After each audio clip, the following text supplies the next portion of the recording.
Amy, welcome to the Book Dragon. And today we're going to do an interview for your book tour, which is around your book of Mrs. Snugglesworth, Attorney at Law. Yes, nice to see you, Michelle. And you. So I've got some questions for you today so that our followers might be interested in hearing your answers. So the All first right. one is, what inspired you to write Mrs. R. Snugglesworth, Attorney at Law? A lot of it derived from just, sort of jokes around the dining room table at dinner.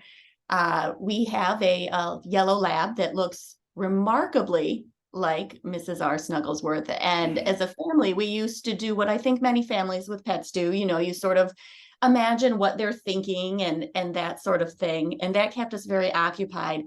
And then one morning, as also I think people with very huge dogs know, they are just as cuddly as tiny dogs. And my husband said to our dog, "Aren't you a Mrs. Snugglesworth this morning?" And I thought this was very funny.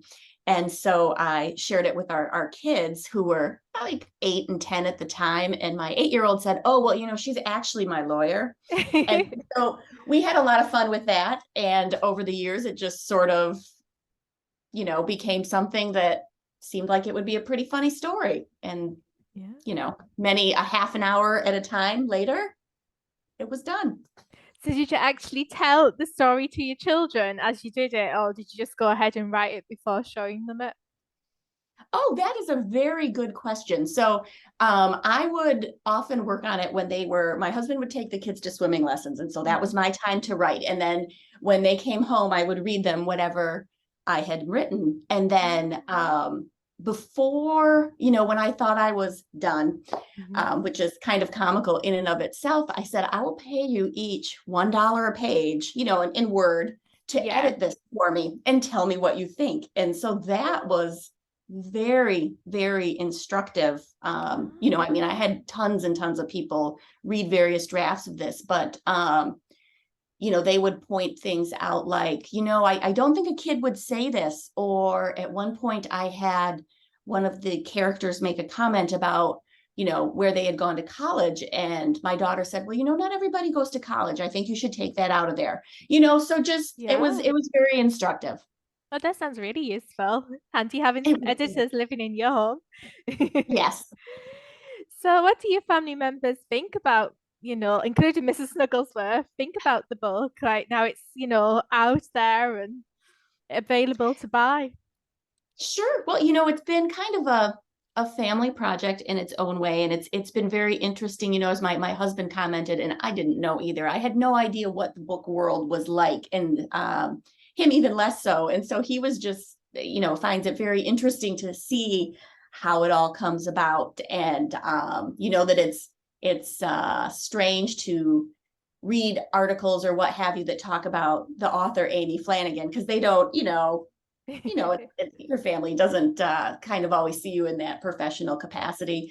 So it's been a good project. The kids were excited by it, and of course it's always neat to be able to go into a shop and say, "Look, here's my book." Oh, of And course, yeah. yeah. Oh, that's wonderful. So, are any of the other dogs in the story based on pets you know? Let me think here. There actually, yes, there are a number. So in my day job, um, many of my friends there have pets. And so the Dr. Shadow character is Yeah. derived from a story one of my coworkers told about her dog named Shadow, who had was at a barbecue and had stolen a little bit of food from somebody. And so I don't know how we got from there to him being a professor of invisibility, but we did. And then also one of the case studies, the one with the photobomb one, that's it. So that was based on a story another coworker of mine had told about her two dogs. And then finally there's a very little piece in there. There's a dog named Ozzy who just has a brief mention, but that is actually my sister's dog. So Oh, we yeah. stuck him in there. Oh, that's fantastic. So, when did you first begin writing? Was it with this book, or have you written in the past? I've I've done all kinds. My day job has been in a corporate writing setting for a long time.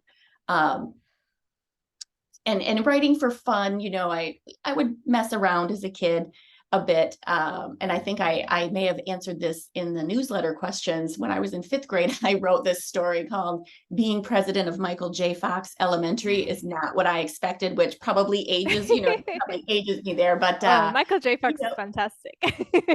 no, he just keeps going, right?